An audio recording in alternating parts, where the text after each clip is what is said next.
quick introduction. My name's Dan Pisarski. I'm the CTO with LiveU. I'm also the product manager for LiveU Solo. Been working with LiveU Solo since we launched it in 2016.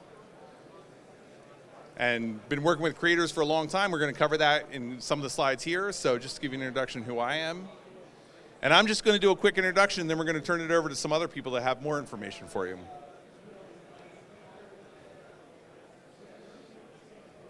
So the agenda for today, next 2 hours here, we're going to do a little bit of introduction, tell you a little bit about what creators are, what Solo is, what Solo does for creators. We're going to bring on Taylor Webb, who's the COO of UnlimitedIRL and founder of UnlimitedIRL. He's going to introduce what the UnlimitedIRL backpack is. We're going to have some drinks in the booth, of course. Important for any show like this. Take a little break so everybody can get a drink. And then we're going to dive in with a special guest and take a look at what she does in terms of IRL, learn how she built the huge following that she has on social media. So the first thing I wanted to cover with everybody is the idea of really what does LiveU mean by a creator. You know, the NAB was also talking about creators this year, and they certainly have a definition of creator. What we think of as a creator is somebody that is creating unique content for one of the social media platforms, and the key word there in that is media. So one of the social video platforms especially, like Twitch or YouTube, TikTok as a good example. These are podcasters, these are streamers, they're making original content.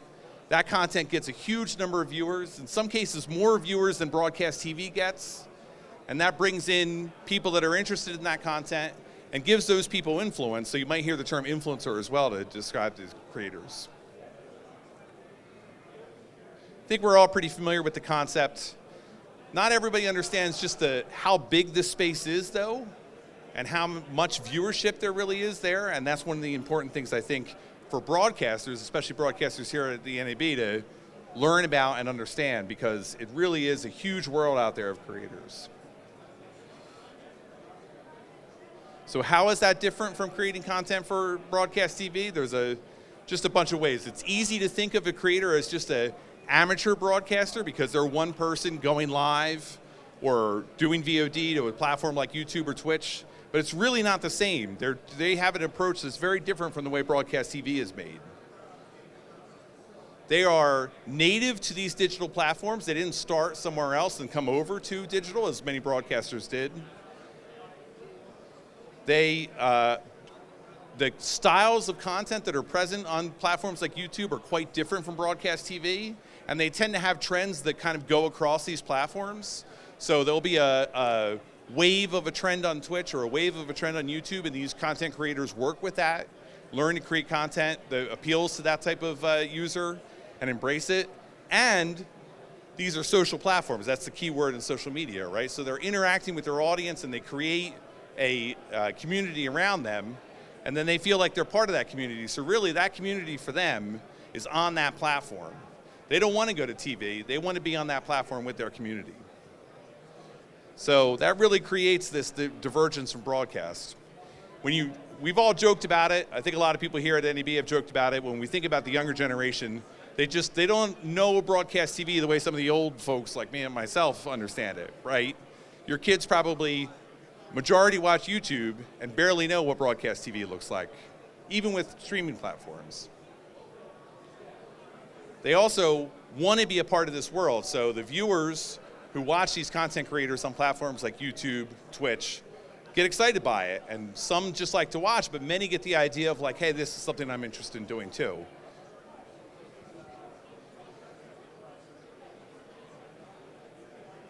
So this really becomes an important avenue for different brands out there to be able to reach these younger generations, and that's where the idea of influencer comes into play, and where learning for broadcasters, when and where to fit onto these social media platforms becomes a very key question.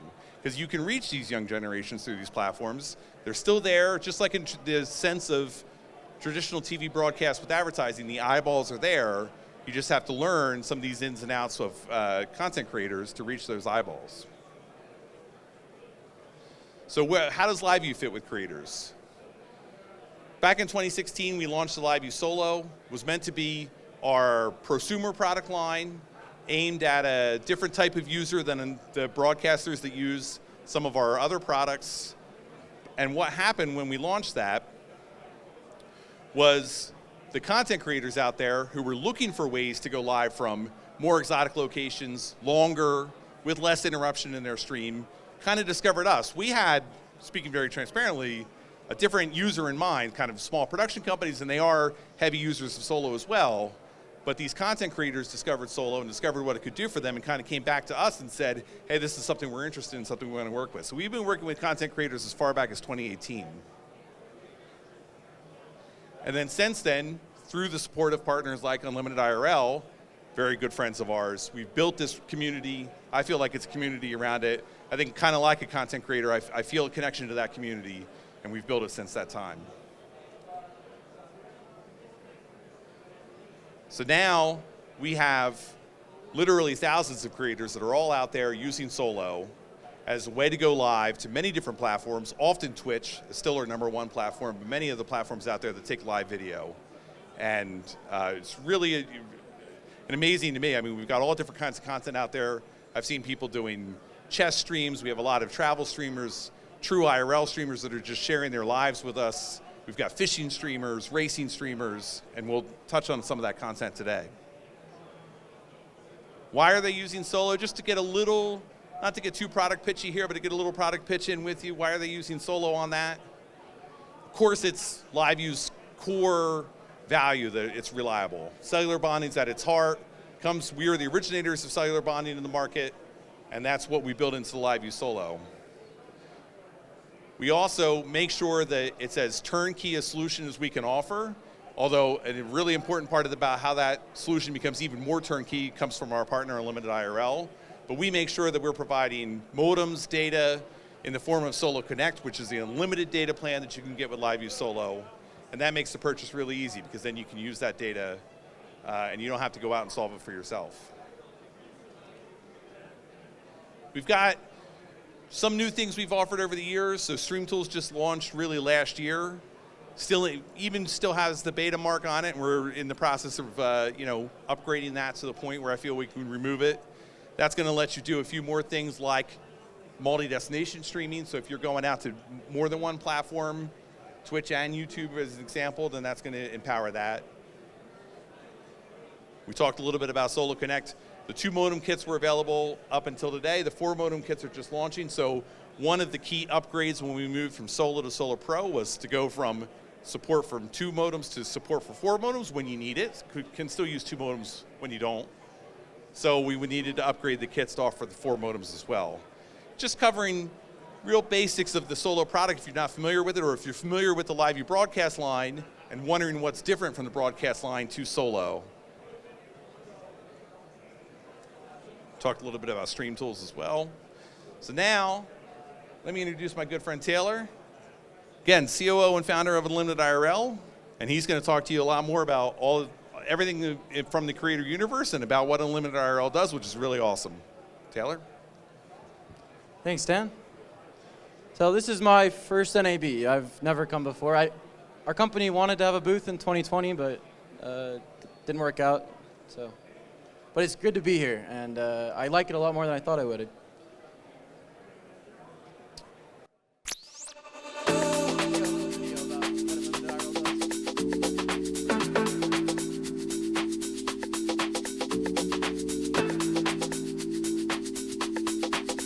Check this out. Oh my God, guys. Boom.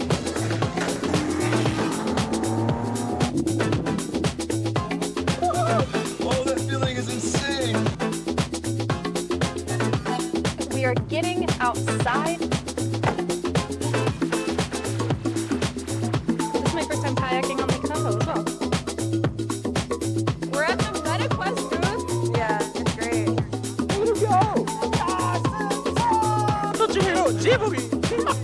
There's a board in there. That's something never been said before. It's so good. It's like a 4th of July barbecue.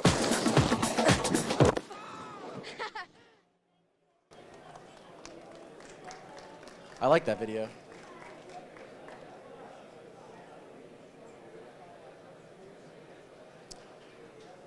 So UnlimitedIRL is a creator-focused solutions company for mobile live streaming, essentially. We started 6 years ago in 2018. Yeah, that's right. And we've been with LiveU since day one. Without LiveU, the solution that we're offering wouldn't be possible.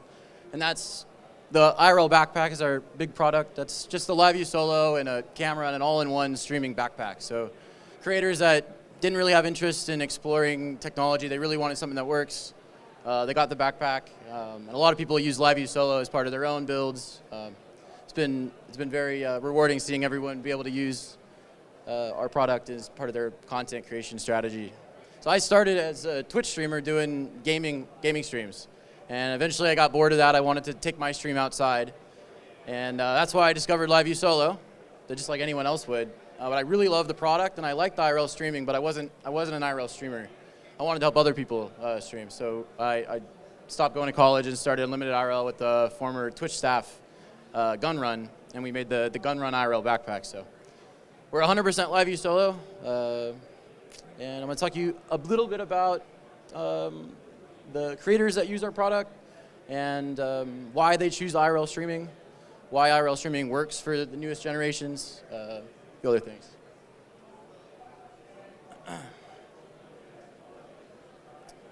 So I want to first go over kind of what Dan said a little bit about how IRL streaming, which is in real life, outside, out in the real world, interactive broadcast. So that's a stream on a website like Twitch or YouTube or Kick or Facebook Live or any other platform where interaction is like a primary function of that platform. These are all platforms that are built around a chat, they're built around a community. And so interactive, low latency live streaming is something that LiveU does really well. So just like traditional live field broadcasts, you'll have a wide range of environments. So you're not going to be maybe in the same place all the time. You're going to be moving, maybe in a car, or maybe walking down the street. You're reliant on mobile internet. You need really good support if something doesn't work, especially if you're not like a user that has a team behind them. And a lot of content creators are one-man teams. So they need something that works really well. And stream interruptions, just like broadcasts, are not acceptable. Platforms that have a chat-first approach, stream interruptions really break that up. It's really hard to be an IRL streamer and have your stream constantly crashing. It becomes less of a primary content mechanism and more of a secondary thing and more of a novelty. So, but how is it different? It's very different. For one, like I said, interactivity. IRL streamers, creators that are using products like this to stream out in the real world, they're all built around a chat room.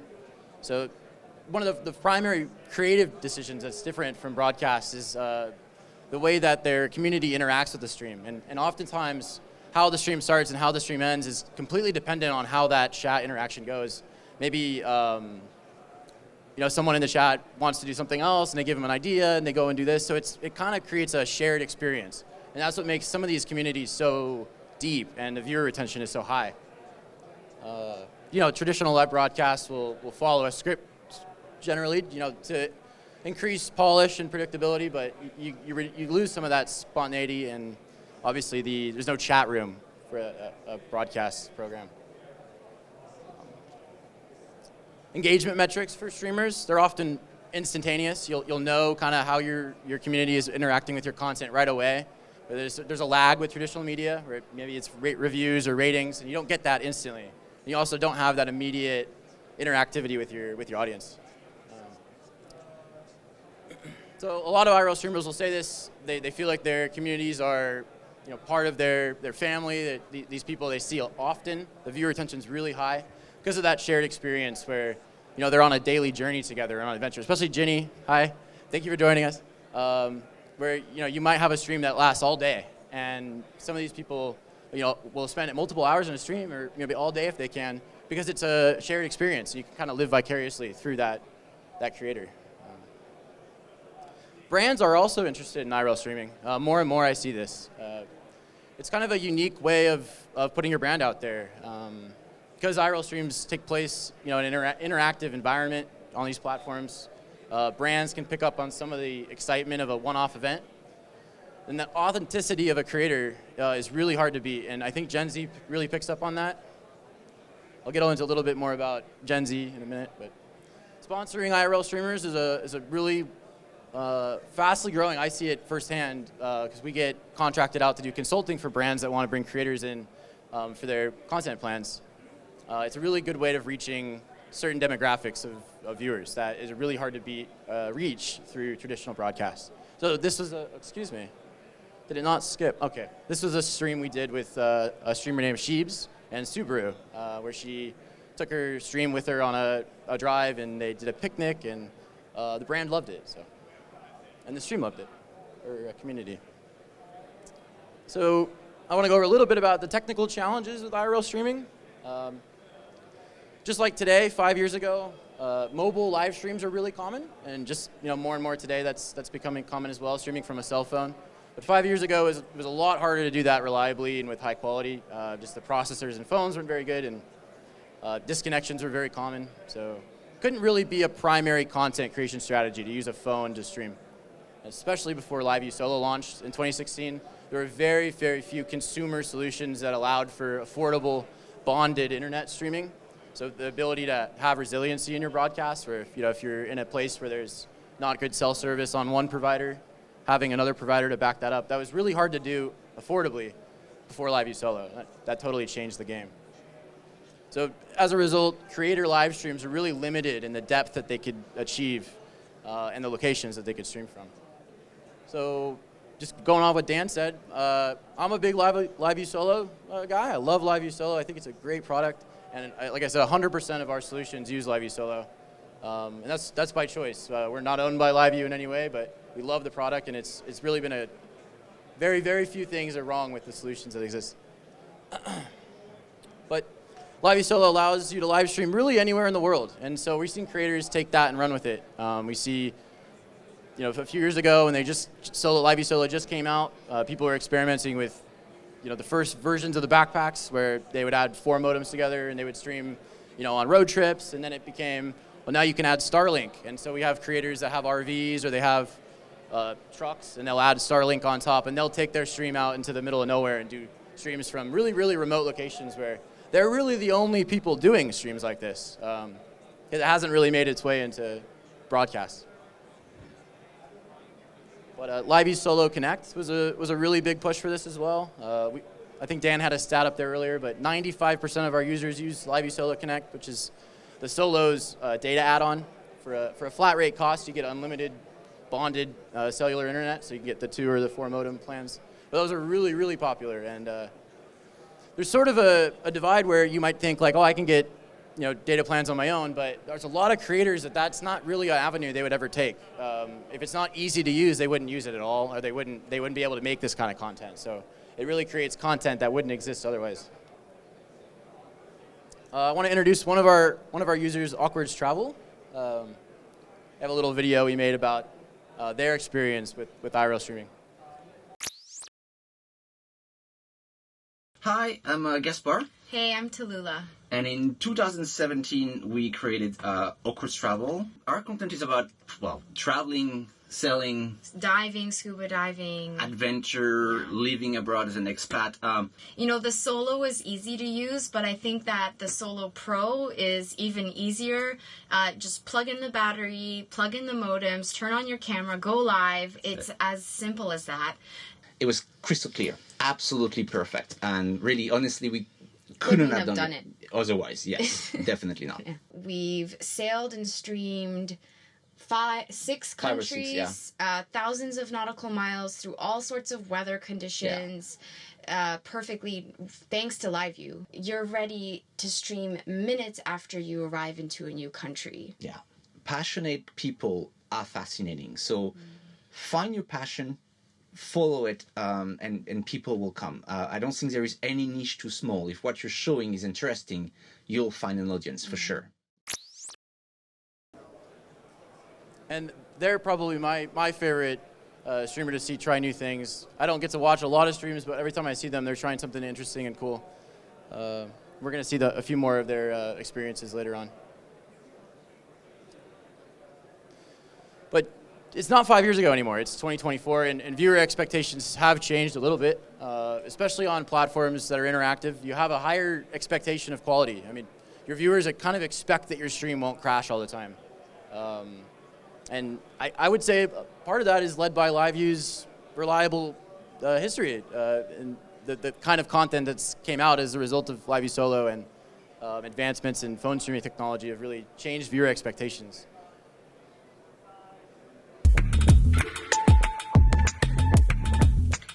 Oh, yeah, the audience's expectations have definitely changed.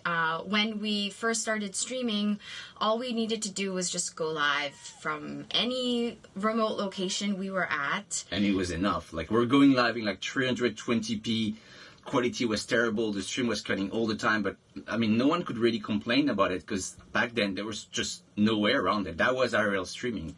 But now, like... Yeah, now, you know, the technology has evolved. There's competition, a lot more competition. But I think people now are expecting like a flow of new challenge all the time. They're expecting groundbreaking content constantly, and of course they're expecting like professional level of technology. They want a professional setup. You cannot have a stream that cuts now anymore. It doesn't work. Yeah, I think that's probably a sentiment that's not talked about enough. How you kind of have to stay on top of the technology changes as a content creator. I think that's talked about a lot in the VOD space, making videos, having, you know, you can't have bad audio quality anymore. But live streaming has kind of had this pass as a result of the phone streams only being able to be so good for so long. But a lot of streamers are taking it way more seriously now, and they have a really high production quality, even as one man, single person, no production team. That's all that they need. It's just LiveU Solo and a knack for trying out new things all the time. One other streamer I like to introduce is Jesse. He goes by The Real Shook. He's going to talk a bit about how he uses LiveU Solo in Australia, and he's probably one of the first LiveU Solo users that really kind of took it by the horns. He's got really, really interesting ideas, and he will kind of talk about it.